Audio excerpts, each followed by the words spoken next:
Hello friends, I'm Kaustubh.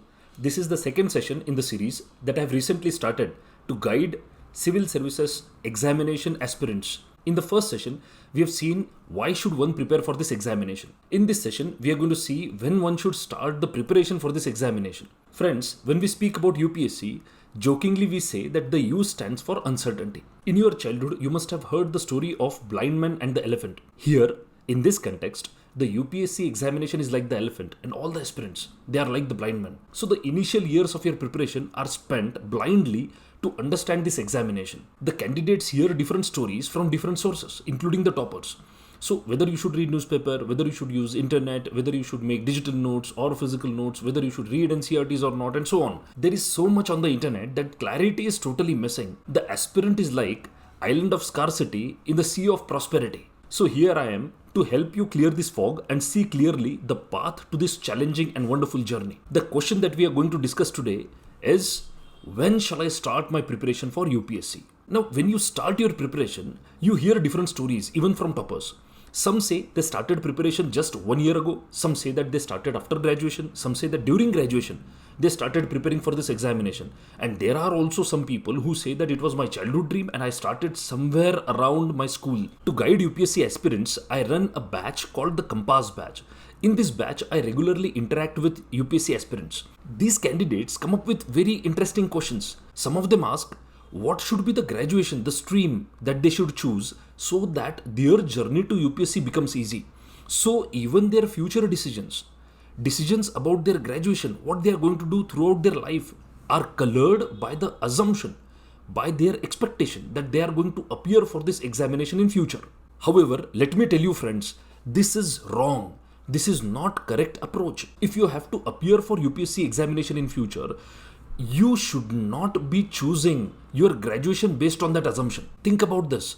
If you are going to appear for this examination 3 to 5 years down the line, today, while deciding about your academics, while deciding about your professional choices and choices in your personal life, if you allow this one expectation of this one examination to dictate all decisions, I believe that this is not a proper approach. In this process, you will be losing not only the precious time that you have now, but if the expectation doesn't work out, see, the passing percentage is 0.28%. 99.72% of the candidates do not get through. So I don't want you to be pessimistic, negative, but I want you to be realistic.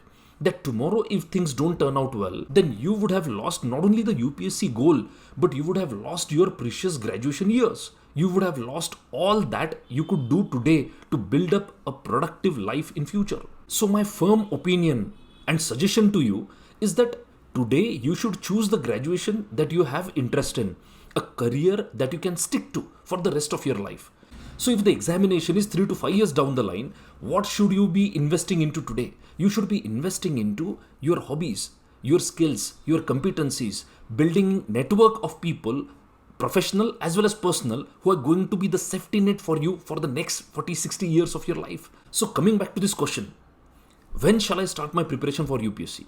The answer is very simple. The mantra seems to be catch them young.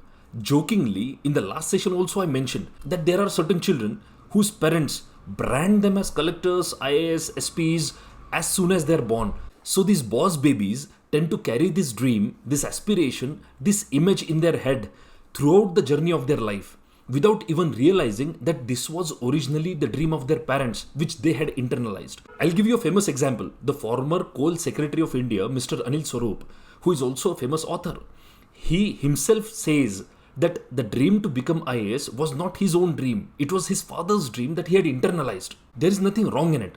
But the problem is people tend to overdo things. So when we say catch them young, how young are we speaking about? The problem is when the children are not allowed, or the aspirants do not pragmatically think about their abilities, capabilities, what kind of life do they want, why they want to get into this service. So if they have not rationally thought about it and they just enter this race without an idea about why they are doing it, this is not justified. They could have more happy, more productive, more fulfilling, satisfying careers which they forego just because they were told, they were fed this dream without their own consent. If the preparation to this examination starts early, it is good. The capabilities, the skills which are required, they can be developed over a period of time without much pain. However, in extreme cases, the problem is when the aspirants enter this race without rationally, pragmatically understanding their strengths, their weaknesses, their limitations, their own interests, and just they compromise everything in life for this dream which was not their own. This is a problem. It all boils down to the kind of socialization or the exposure that the aspirant has received since childhood. So, if the school, the family, the peers, they knew about this examination, had someone who was preparing or has been in the service, so it becomes easy. For most others, the journey towards UPSC begins during graduation or once you have completed it. So, bringing you back to the question again, when should you start your preparation of UPSC? The answer is as soon as possible. But the as soon as possible depends on what?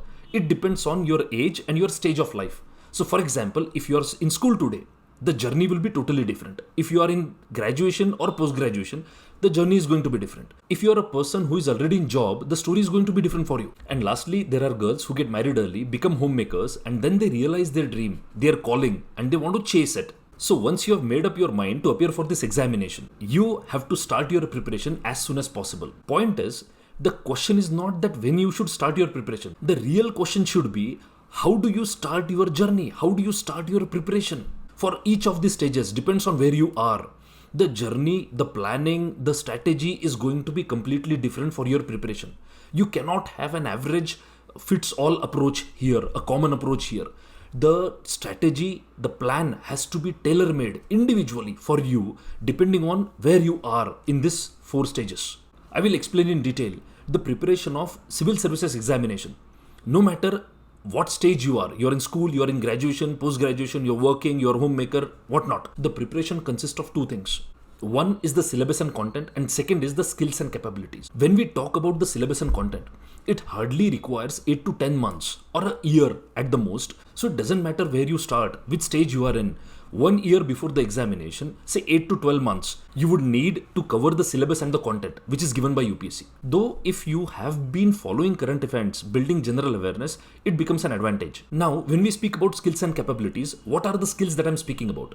It is reading, it is comprehension, it is building of opinion, it is collection of relevant data, research, then using this information to build a proper opinion on conflicting issues.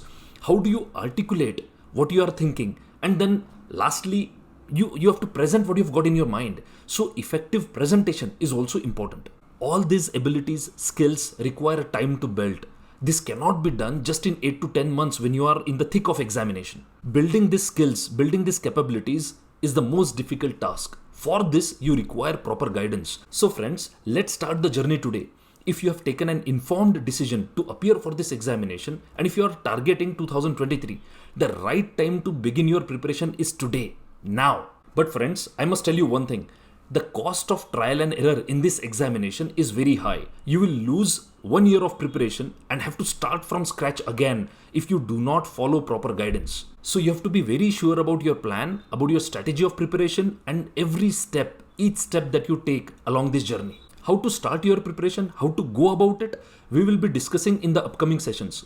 Now before that, if you have filled the form for 2022, the exam that is coming up in June, and if you are having second thoughts, you're getting confused, you are getting anxious, stressed out, and if you are planning to skip this attempt, the next session is for you. Finally, do not forget to like, share and comment on this video. Subscribe to this channel and click on the notifications icon. See you again. Thank you.